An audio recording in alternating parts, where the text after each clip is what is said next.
A citizen of India cannot simultaneously hold citizenship of another country. Bharat देश का नागरिक किसी दूसरे देश की नागरिकता को भी साथ में नहीं रख सकता है। बहुत सारे देश वो फैसिलिटी देते हैं कि हम दो देशों का नागरिकता को रख सके. There's some countries which give us dual citizenship. We can keep the citizenship of two countries together, but India does not give that. और लेकिन भारत देश वो नहीं अलाउ करता है. A person must choose between India and any other country. एक व्यक्ति को चुनाव करना पड़ेगा भारत और किसी और देश के बीच में. India does not want its citizens to have divided loyalties. Bharat देश नहीं चाहता है कि उसके नागरिक जो है अपनी निष्ठा में विभाजित हो. India expects its citizens to be completely committed to it. Bharat चाहता है कि उसके नागरिक उसके प्रति पूर्ण रीति से समर्पित हो. The same thing holds true for us. और यही बात हमारे लिए भी सही ठहरता है. Through faith in Jesus Christ, we became citizens of heaven. यीशु मसीह पर विश्वास करने के द्वारा हम स्वर्ग के नागरिक बन चुके. And now our life must reflect that heavenly citizenship. और अब हमारा जो जीवन है उस स्वर्गीय नागरिकता को दर्शाना चाहिए. तो आइए आज के खंड को पढ़े. Let's read today's passage from Ephesians chapter 5 verse 7 and 8. Therefore do not become partakers with them, for at one time or for formerly you were darkness, but now you are light in the Lord. इसलिए तुम उनके सहभागी न हो, क्योंकि तुम तो पहले अंधकार थे, परंतु अब प्रभु में ज्योति.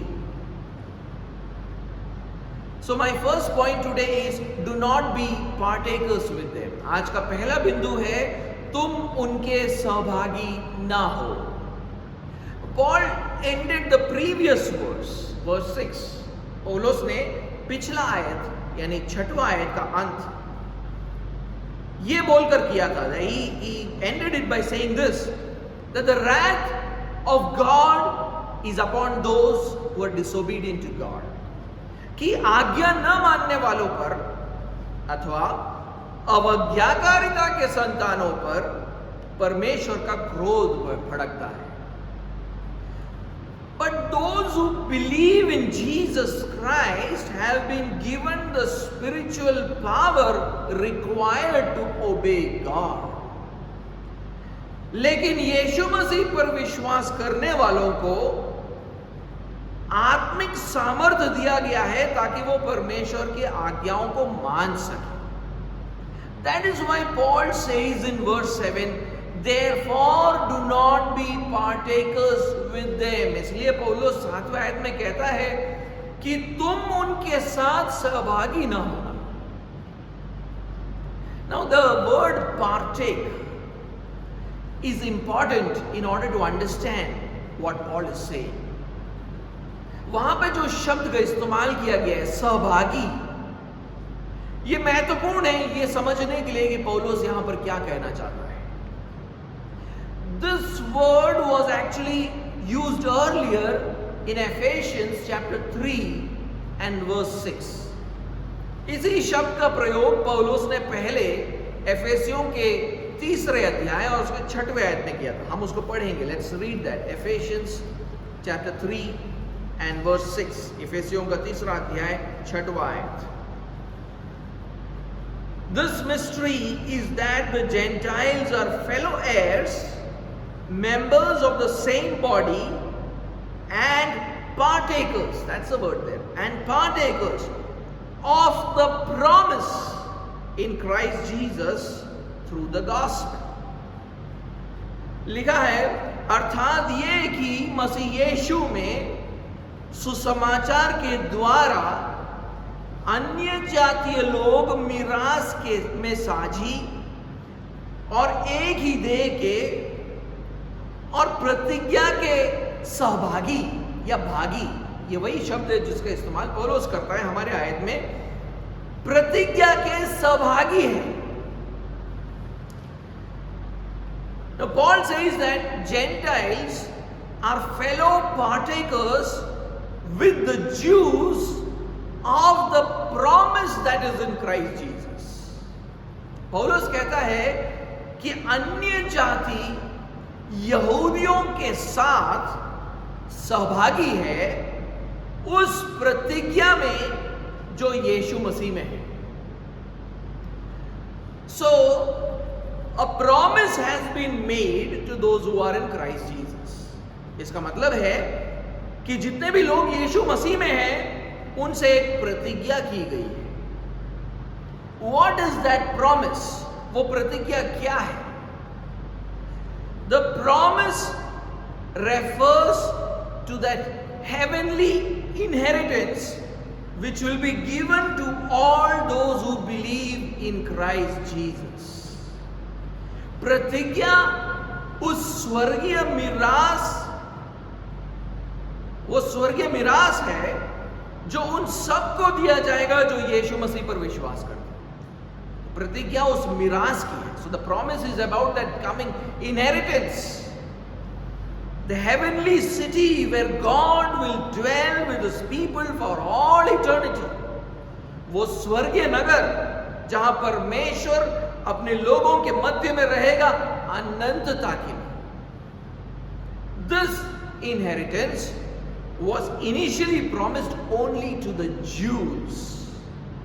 ये जो मिरास है उसकी प्रतिज्ञा पहले सिर्फ यहूदियों को दिया गया था। And this promise was made through various covenants. और इस प्रतिज्ञा को अनेक वाचाओं के द्वारा यहूदियों तक पहुंचाया गया था।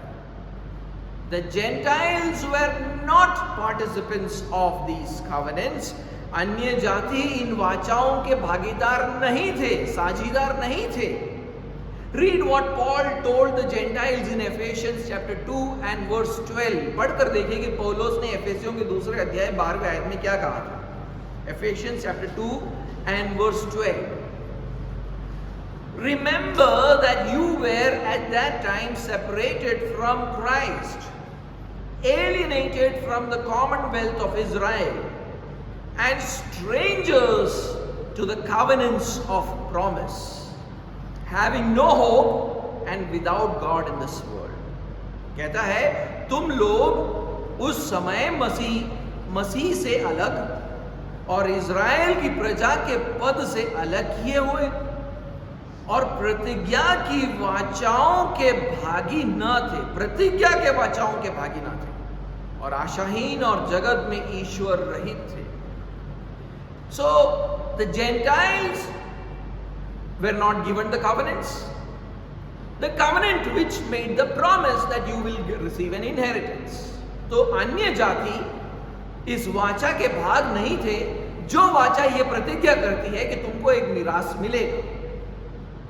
But now through faith in Jesus Christ, they have also become fellow partakers of that promised inheritance. लेकिन अब यीशु मसीह पर विश्वास करने के द्वारा वे भी, अन्य जाति भी उस प्रतिज्ञा किए हुए मिरास में सहभागी हो चुके हैं। The word partake means that believers in Christ Jesus are already enjoying that promised inheritance.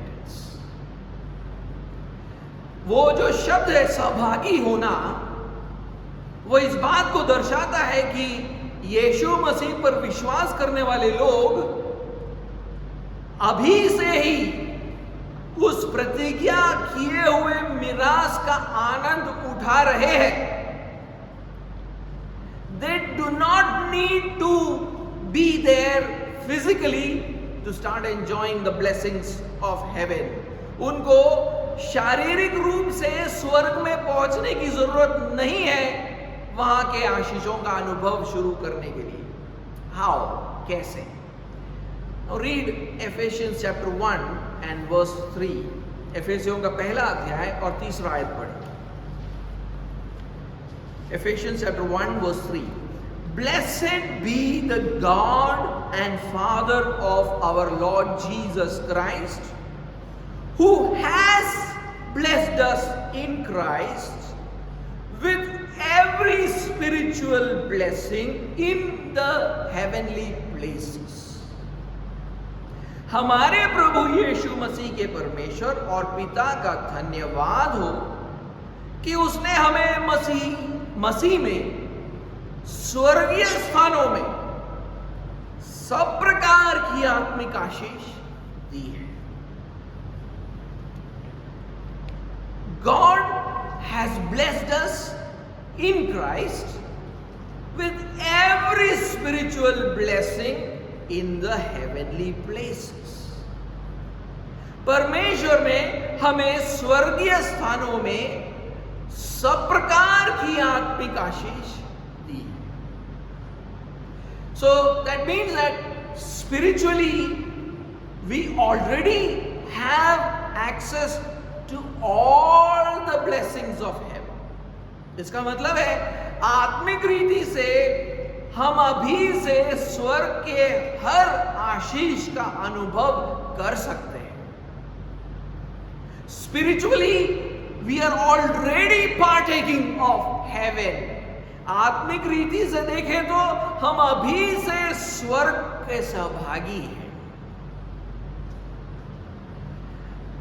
Similarly, all those who are disobedient to God also have an inheritance. इसी तरह परमेश्वर की आज्ञाओं को न मानने वालों को भी एक मिरास दिया गया है. Their inheritance is in hell, where they will experience the wrath of God. उनका मिरास नरक है, जहां पर वो परमेश्वर के क्रोध का अनुभव करेंगे. So they are not going to experience heaven, they are going to experience hell. तो वो स्वर्ग का अनुभव नहीं करेंगे, नरक का अनुभव करेंगे. They will not experience the blessings of God, but His wrath. वो उसके अनुग्रहों का अनुभव नहीं करेंगे, बल्कि उसके क्रोध का अनुभव करेंगे. And spiritually they are already experiencing it. और आत्मिक रीति से उन्होंने उस मिरास का अनुभव करना शुरू कर भी दिया है. That is why Paul says in our verse, do not be partakers with them. उसीलिए पौलुस कहता है कि तुम उनके साथ सहभागी ना होना. Spiritually they are partaking from hell. आत्मिक रीति से वे नरक में सहभागी हो रहे हैं.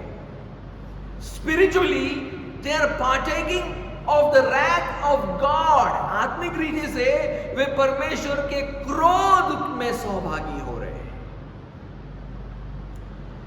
How? कैसे? Their spirit is spiritually dead. उनकी आत्मा मरी हुई है. They are completely controlled by this sinful world, Satan, and their own fleshly desires.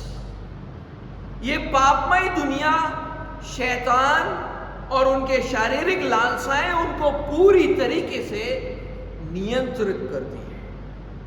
And under their influence, all their actions are continually evil. और उनके प्रभाव में आकर उनका हर कार्य दुष्टता है.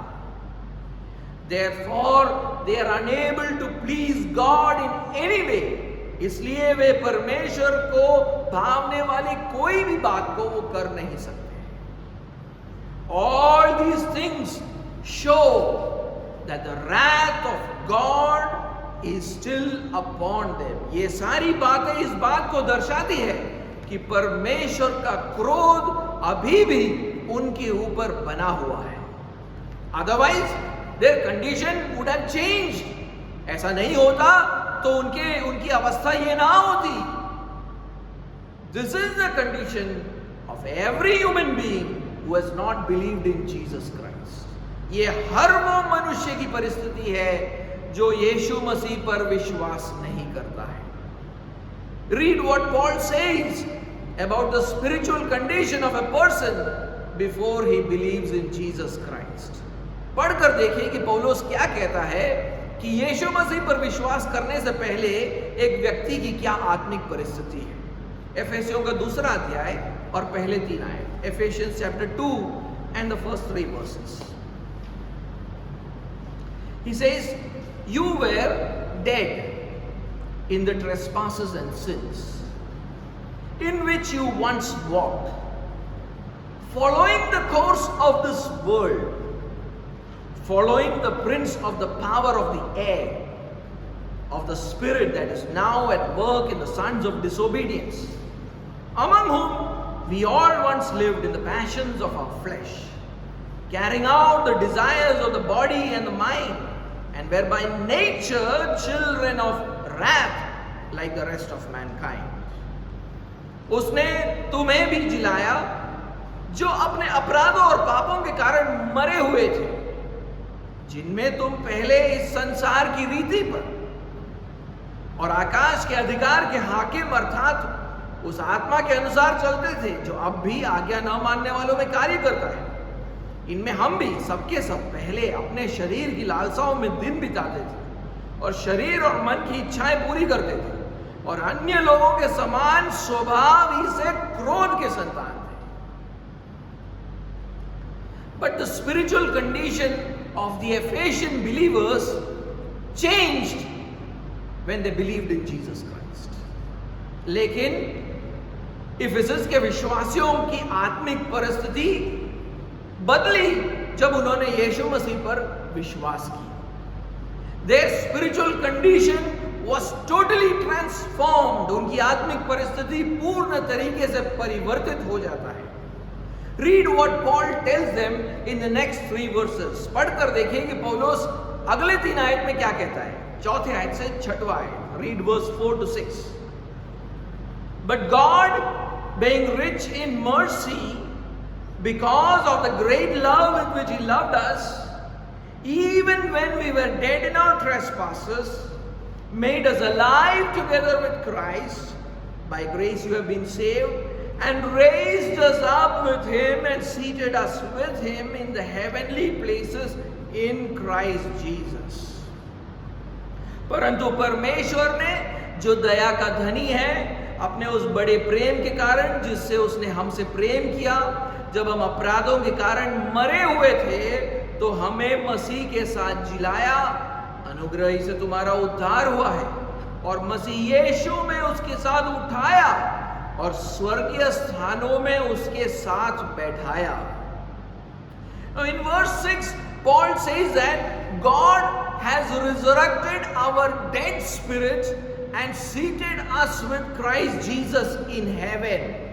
6वां आयत में पौलुस कहता है परमेश्वर ने हमारे मरे हुए आत्मा को उठाया और यीशु मसीह के साथ स्वर्गीय स्थानों में बैठाया. Spiritually we belong to heaven. स्वर्गीय रीति से हम स्वर्ग के हैं. We are enjoying all the spiritual blessings of heaven. हम स्वर्ग की हर आत्मिक आशीष का अनुभव कर रहे हैं. This sinful world, Satan and our own fleshly desires which used to rule our spirits before do not rule over it anymore. ये पापमय दुनिया, शैतान और हमारी शारीरिक लालसाएं जो पहले हमारे आत्मा पर राज्य करता था, वो अब हमारे ऊपर राज्य नहीं करते. But we continue to yield to the temptations of this world, Satan and our own flesh.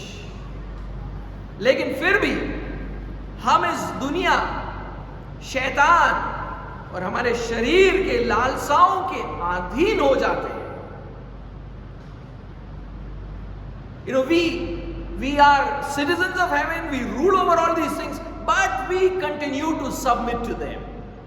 हम स्वर्ग के नागरिक हैं, हम इन सारी चीजों के ऊपर राज्य करते हैं, लेकिन फिर भी हम उनके अधीन हो जाते हैं. Read Ephesians chapter 4 and verse 17. चौथे अध्याय 17वें आयत को पढ़ें. Now this I say and testify in the Lord, that you must no longer walk as the Gentiles do in the futility of their minds. इसलिए मैं ये कहता हूं और प्रभु में आग्रह करता हूं कि जैसे अन्य जातीय लोग अपने मन की अनर्थ रीति पर चलते हैं, तुम अब से फिर ऐसे न चलो.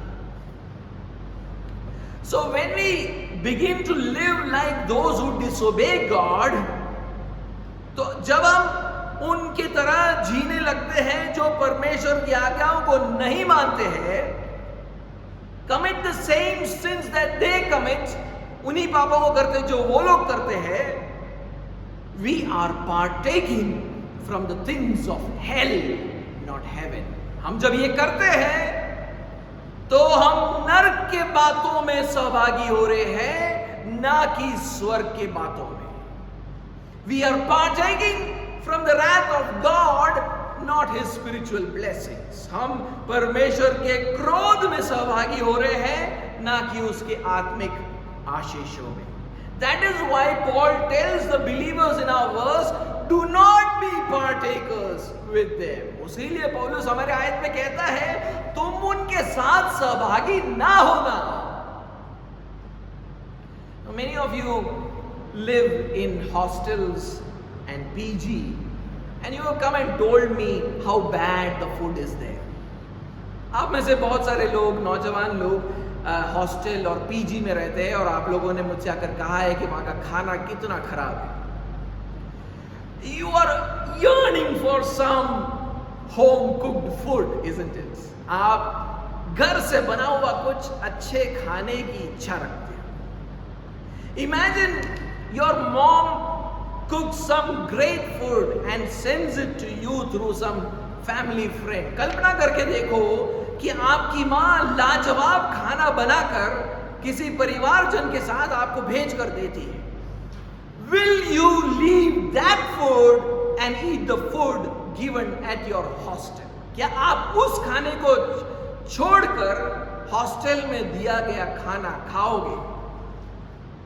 You will not, right? आप वो खाना नहीं खाओगे, हॉस्टल का खाना नहीं खाओगे. अरे माँ का खाना बनाया पकाया हुआ खाना है, तो मैं हॉस्टल का खाना क्यों खाऊंगा? Why would I eat the hostel food if I have my mother's food? But that is exactly what we are doing spiritually. लेकिन हम इसी बात को आत्मिक रीति से करते हैं. God has given us the taste of heaven, given us all the spiritual blessings of heaven.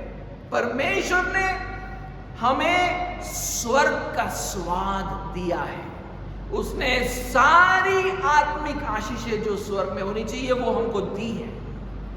He has given us the power to overcome sin and to live a holy life. उसने हमें सामर्थ्य दिया है कि हम पाप के ऊपर विजय प्राप्त कर सके और एक पवित्र जीवन जी सके. But we leave all that and keep running behind this filthy world. लेकिन हम वो सब छोड़कर इस अशुद्ध दुनिया के पीछे भागते रहते हैं. We want to watch their filthy movies and their filthy videos. हम उनके अश्लील चित्रों को, उनके अश्लील वीडियोस को देखते रहते हैं. Hear their filthy words and their filthy songs. उनके अश्लील बातों और उनके अश्लील गीतों को सुनते रहते हैं. And we end up committing the same sins, और हम उनके जैसे ही पापों को करते हैं. Why do we want to get a taste of hell when we can get a taste of heaven? हम नरक का स्वाद क्यों चखना चाहते जब हम स्वर्ग का स्वाद चख सकते हैं? Why do we want to partake of the wrath of God when we are partaking of His blessings? हम परमेश्वर के क्रोध में क्यों सहभागी होना चाहते जब हम उसके आशीषों में सहभागी हो सकते हैं? That is why Paul tells the believers at Ephesus, do not be partakers with the sons of disobedience. इसीलिए पौलुस कहता है एफेसस के विश्वासियों से, आज्ञा न मानने वालों के साथ सहभागी ना हो. My second point, दूसरा बिंदु, formerly darkness but now light in the Lord. Formerly darkness but now light in the Lord. पहले अंधकार थे, ये मेरा दूसरा बिंदु है आज का. पहले अंधकार थे परंतु अब प्रभु में ज्योति. पहले अंधकार थे परंतु अब प्रभु में ज्योति. Now Paul not only tells us not to partake with the sons of disobedience, he also tells us why we should not partake with them. पौलुस सिर्फ ये नहीं कहता है कि हमें आज्ञा न मानने वालों के साथ सहभागी नहीं होना है, बल्कि ये भी कहता है कि उनके साथ सहभागी क्यों नहीं होना है. He says that we are no more the old person. वो कहता है कि हम वो पुराने मनुष्य न रहे. We are a new creation in Christ Jesus. हम यीशु मसीह में एक नई सृष्टि है. Spiritually, the new man is very different from the old man. आत्मिक रीति से ये जो नया मनुष्य है वो पुराने मनुष्य से बिल्कुल अलग है. That is why Paul says in the very beginning of verse 8, for you were formerly darkness, but now you are light in the Lord. इसीलिए पौलुस 8वें अध्याय के पहले भाग में कहता है क्योंकि तुम पहले अंधकार थे परंतु अब प्रभु में ज्योति हो. Paul is now beginning a new theme in this verse. पौलुस अब इस आयत से एक नए विषय की शुरुआत कर रहा है. Of darkness and light. अंधकार और ज्योति का विषय. What does he mean by these terms? Light and darkness. वो क्या कहना चाहता है इन शब्दों से, अंधकार और ज्योति? Let me begin by reading 1 John chapter 1 and verse 5. मैं शुरुआत करूंगा इसको समझाने के लिए पहले यूहन्ना में चलेंगे. पहला यूहन्ना पहला अध्याय 5वां आयत. 1 John chapter 1 verse 5. पहला यूहन्ना पहला अध्याय 5वां आयत. The apostle John says, this is the message we have heard from him. So I think he is referring to Jesus Christ there. This is the message we have heard from him and proclaimed to you, that God is light and in him is no darkness at all. यूहन्ना प्रेरित कहता है जो सुसमाचार हमने उससे सुना यानी मेरे ख्याल से वो प्रभु यीशु के बारे में बात कर रहा है. यीशु मसीह से सुना और तुम्हें सुनाते हैं वह यह है कि परमेश्वर ज्योति है और उसमें कुछ भी अंधकार नहीं. Now for John, darkness refers to the sinful condition in a person. यूहन्ना के लिए अंधकार एक व्यक्ति के अंदर के पापमय अवस्था को दर्शाता है. You know, not deeds, the internal condition of a man. कार्यों को नहीं, लेकिन एक व्यक्ति के अंदर के परिस्थिति, his spiritual condition, उसके आत्मिक परिस्थिति को.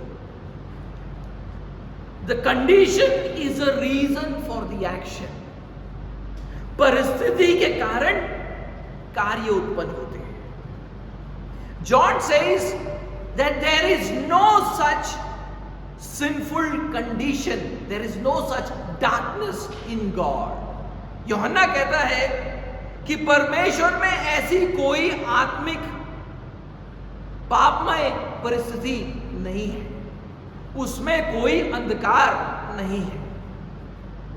In fact, God is perfectly holy and that is why he says God is light.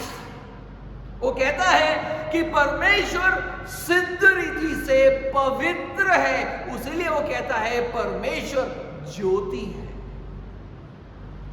And in fellowship with this holy God, man can also live a holy life.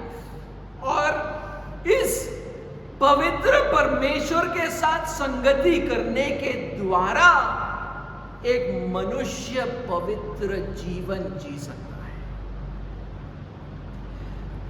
So that was how the situation was between God and Adam. और यही परिस्थिति थी परमेश्वर और आदम के बीच में. But when man sinned, लेकिन जब मनुष्य ने पाप किया, he was separated from the presence of God who is light, and man fell into spiritual darkness. मनुष्य ने जब पाप किया तो वो परमेश्वर की उपस्थिति से अलग हो गया. वो परमेश्वर जो ज्योति है, तो ज्योति से अलग होने के कारण वो आत्मिक अंधकार में पड़ गया. He fell into a sinful spiritual condition. वो एक पापमय आत्मिक अवस्था में गिरा. And therefore, if he is in darkness, what has happened? Now he cannot live a holy life. He knows only how to sin. और क्योंकि वो अब अंधकार में पड़ चुका है, अब वो कोई पवित्र जीवन नहीं जी सकता, वो सिर्फ पाप कर सकता है. For example, in 1 John chapter 1 and verse 6, let's read that. हम पहले यूहन्ना पहले अध्याय 6वें आयत को पढ़ें. It says, if we say we have fellowship with him, that means God who is light, while we walk in darkness, we lie and do not practice the truth.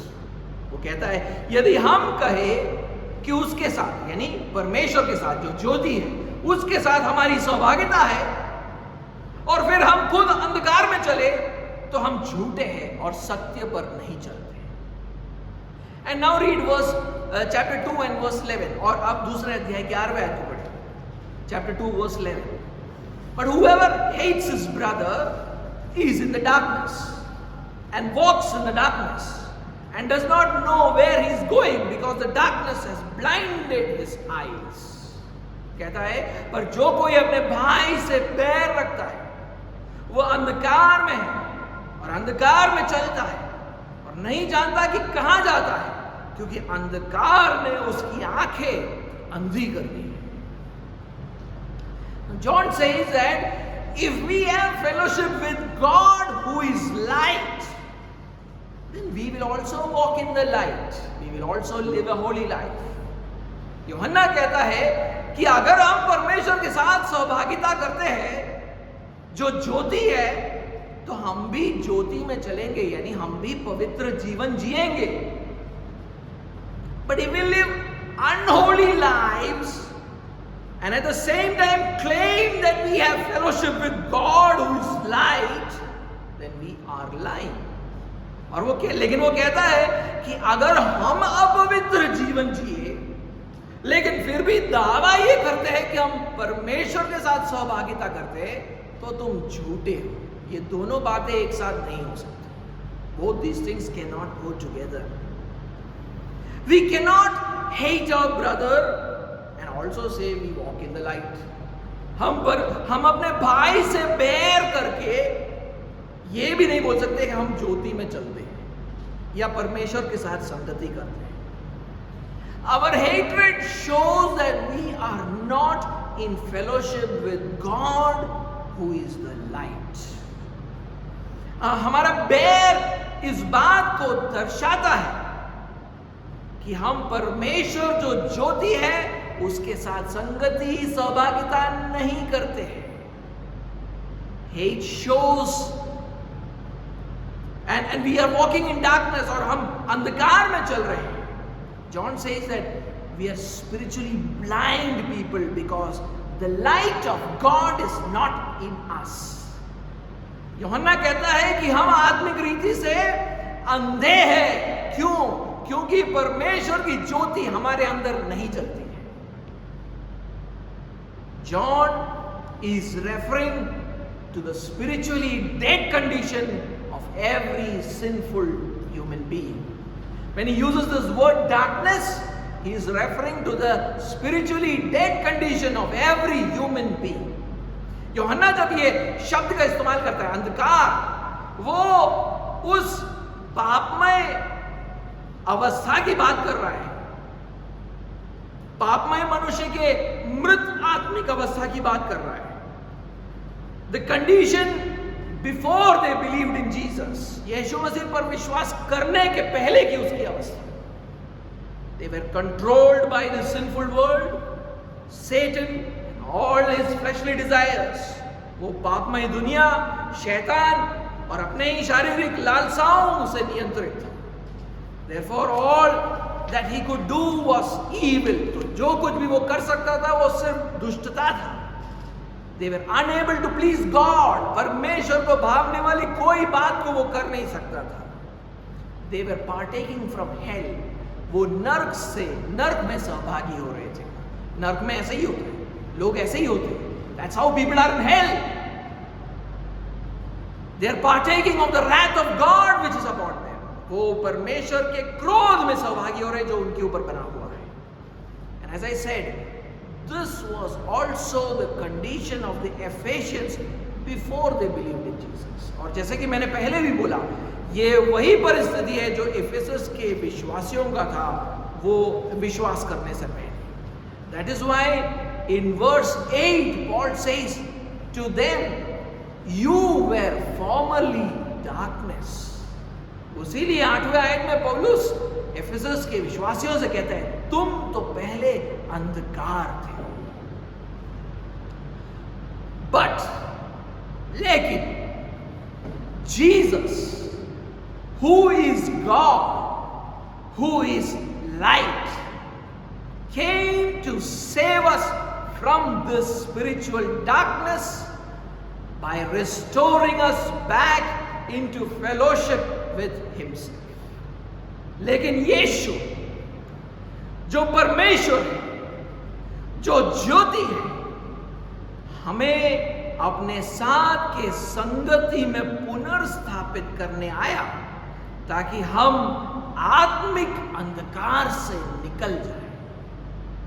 That is why talking about Jesus, Matthew's Gospel quotes from the prophet Isaiah and says this. इसीलिए मत्ती का सुसमाचार यशाया भविष्यवक्ता का उदाहरण देकर यीशु मसीह के बारे में ये कहता है। Matthew says, the people who were sitting in darkness saw a great light, and those who were sitting in the land and shadow of death, upon them a light dawned. कहता है, जो लोग अंधकार में बैठे थे उन्होंने बड़ी ज्योति देखी, और जो मृत्यु के देश और छाया में बैठे थे उन पर ज्योति चमकी। मत्ती का 4 अध्याय 16 आयत, Matthew chapter 4 verse 16. In Luke's Gospel it is written, लूका के सुसमाचार में ये लिखा है यीशु के बारे में, about Jesus, the sunrise from on high, ऊपर से आने वाला भोर का प्रकाश है वो। Luke chapter 1 verse 78, लूका का 1 अध्याय 78वां आयत, and he has come to shine upon those who sit in darkness and the shadow of death. और वो इसलिए आया ताकि अंधकार और मृत्यु की छाया में बैठने वालों को ज्योति दे। 1 अध्याय 79 आयत। He took all our darkness, the spiritually dead condition on himself. उसने उस सारे अंधकार को, हमारा जो अंधकार था, उसने अपने ऊपर ले लिया। That is why when Jesus endured the wrath of God on the cross, इसलिए जब यीशु उस क्रूस के ऊपर परमेश्वर के क्रोध को सहता है, the gospel writers say darkness fell upon all the land. वो कहते हैं कि सारे देश में अंधियारा छा गया. He was carrying the darkness of the world upon himself. वो दुनिया के अंधकार को अपने कंधों पर लिए हुआ था उस क्रूस के ऊपर. He was carrying our darkness. वो हमारे अंधकार को अपने कंधों पर उठाए हुए थे. And he endured the wrath of God which was supposed to come on us. और उसने परमेश्वर के उस क्रोध को सहा जो हम पर आना चाहिए था. In those 3 hours, he satisfied the wrath of God which was supposed to come on us. उन 3 घंटों में उसने परमेश्वर के उस क्रोध को तृप्त किया जो हम पर आना चाहिए था. That is why when we believe on Jesus, God is no more angry with us. इसीलिए जैसे ही हम यीशु मसीह पर विश्वास करते हैं, परमेश्वर का वो क्रोध हम पर से हट जाता है. Because when we claim that Jesus died for me, God removes his anger from us. जैसे ही हम बोलते हैं कि यीशु मेरे पापों के लिए मरा, परमेश्वर का क्रोध हम पर से उठ जाता है. God reconciles us to himself. परमेश्वर फिर हमें अपने साथ मिलाता है, मेल मिलाप करता है हमारे साथ. He restores us back into his presence. वो हमें अपनी उपस्थिति में वापस लेकर आता है. We are once again in the presence of the light. हम फिर से ज्योति में वापस आ गए. पाप के कारण ज्योति से अलग, यीशु के कारण ज्योति में वापस. Because of sin, we went into darkness. Because of Jesus, we came back into the light. That is why Paul says, but now you are light in the Lord Jesus. इसीलिए पौलुस हमारे आयत में कहता है, तुम अब प्रभु यीशु में ज्योति. That is why Jesus said this in John chapter 12 and verse 46. इसीलिए देखो यीशु मसीह ने क्या कहा था. यूहन्ना 12वां अध्याय और 46वां आयत. John's Gospel chapter 12 verse 46. 46वां आयत. यूहन्ना 12:46वां आयत. I have come into the world as light, so that whoever believes in me may not remain in darkness. लिखा है, मैं जगत में ज्योति होकर आया ताकि जो कोई मुझ पर विश्वास करे वे अंधकार में ना रहे. Also read Colossians chapter 1 and verse 13. कोलोसियों का पहला अध्याय भी पढ़े और उसका 13वां आयत. Colossians chapter 1 verse 13. He, that means God has delivered us from the domain of darkness and transferred us to the kingdom of his beloved Son.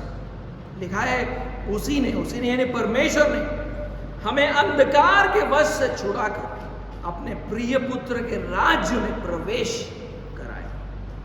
God has transferred us from the kingdom of darkness into the kingdom of his beloved Son. परमेश्वर ने हमें अंधकार के राज्य से छुड़ाकर उसके पुत्र के राज्य में प्रवेश करवाया है. Which means that we have spiritually entered into heaven. जिसका मतलब है आत्मिक रीति से हम स्वर्ग में प्रवेश कर चुके हैं. We are already citizens of heaven in Christ Jesus. हम मसीह यीशु में स्वर्ग के नागरिक बन चुके हैं. Therefore, all the spiritual blessings of heaven already belong to us.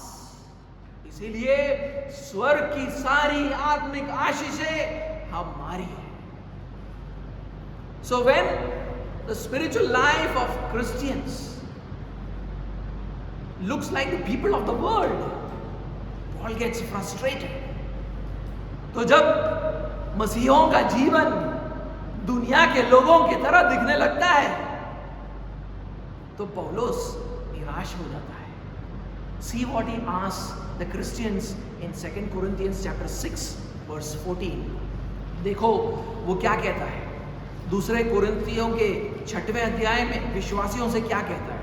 2 Corinthians chapter 6 verse 14. दूसरे कुरिन्थियों के 6वां अध्याय 14वां आयत.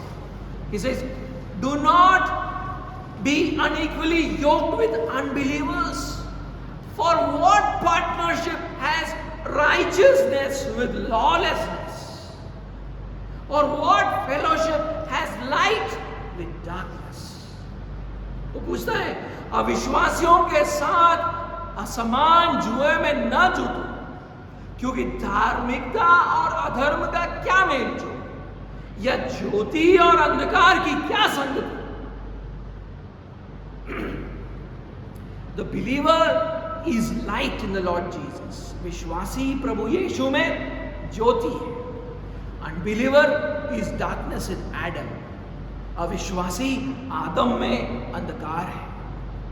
The believer must practice righteousness.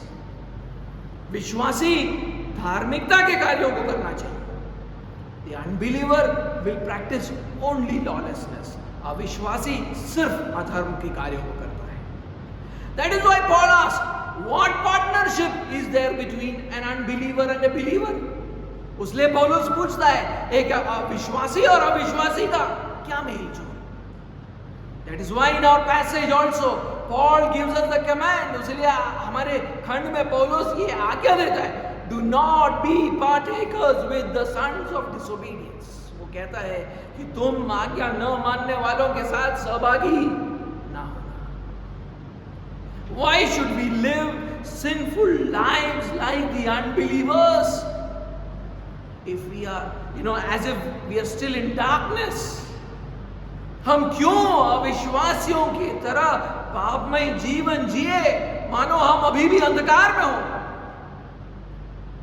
No, God has restored us spiritually into His heavenly presence. नहीं, परमेश्वर ने हमें आत्मिक रीति से अपने स्वर्गीय उपस्थिति में बुला लिया है. We are in the light. हम ज्योति में हैं. Why should we then practice sin like the unbelievers as if we are citizens of hell? हम फिर क्यों अविश्वासियों की तरह पाप को करें मानो हम नरक के नागरिक. No, through Jesus Christ, God has moved our citizenship from hell to heaven. यीशु मसीह के द्वारा परमेश्वर ने हमारी नागरिकता को नरक से बदलकर स्वर्ग की कर दी. With our actions, we should show that we are enjoying the spiritual blessings of heaven. हमें अपने कार्यों से दर्शाना होगा कि हम स्वर्ग के आत्मिक आशीषों का अनुभव कर रहे हैं. We must live victoriously over sin. हमें पाप पर एक विजयी जीवन जीना होगा. Of course, we will sin sometimes because we are still in the sinful world and in the sinful flesh. बिल्कुल हम पाप तो करेंगे क्योंकि हम अभी भी इस पापमय दुनिया और इस पापमय शरीर में रहते हैं. But we must not make it a practice to do sin. लेकिन हमको पाप करना एक रवैया नहीं बनाना है. Rather we must practice holy lives. बल्कि हमें पवित्र जीवन का रवैया अपनाना है.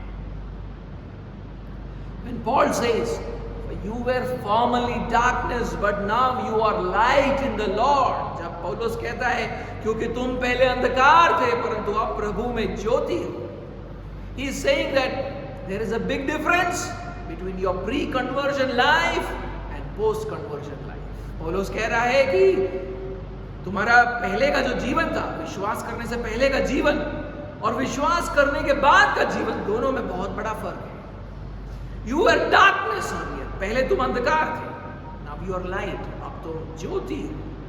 If this is the reality of your spiritual condition, then it will show up in your life. तो वो अगर ये आपके जीवन का सत्य है, आत्मिक सत्य है, तो ये आपके जीवन में दिखेगा. Such a life should be lived out. ऐसा जीवन को जीना होगा.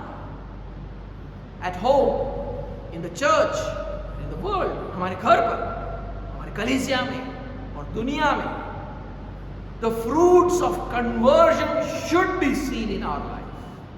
मन फिराव का फल हमारे जीवन में दिखना चाहिए. You cannot continue to live the same old life and say that you are life. आप वही पुराना जीवन जीकर ये नहीं बोल सकते कि मैं ज्योति हूं. You say that you have been a Christian now for what, 3 years, 5 years, 10 years, 15 years. आप में से कुछ लोग बोलते हैं कि मैं मसीह हूं 3 साल से, 5 साल से, 10 साल से, 15 साल से. I want to ask you some questions. मैं कुछ सवाल आपसे पूछना चाहता हूं. How deep have you gone in your understanding of the gospel? सुसमाचार के समझ में आप कितने गहरे उतरे हो इतने सालों के अंदर? ज्योति हो तो कितना गहरे उतरे? How deep have you gone in your commitment to spiritual disciplines, commitment to the local church, to the sharing of the gospel? आप अपने आत्मिक अनुशासनों के प्रति कितने समर्पित हुए? आप अपने कलीसिया के प्रति कितने समर्पित हुए? सुसमाचार बांटने में कितना गहराई आई है? How deep have you gone in practicing biblical virtues of love, joy, peace, patience, kindness, goodness, faithfulness, gentleness, self-control? प्रेम, आनंद, शांति, धीरज, कृपा, भलाई, विश्वास, नम्रता, संयम जैसे मसीही गुणों को अपने जीवन में लागू करने में कितने गहरे उतरे? Instead of going deeper, you look so much like the world. गहराई में उतरने के बदले आपका जीवन तो दुनिया की तरह दिखता है. What difference is there between your life and the way the world lives? आपके जीवन और दुनिया के जीवन में क्या फर्क है? As Paul says, you are light in the Lord Jesus. May that now be seen in our lives. पौलुस कहता है कि तुम प्रभु में ज्योति हो. हमारी प्रार्थना यही होनी चाहिए कि अब वो हमारे जीवन में दिखना शुरू हो.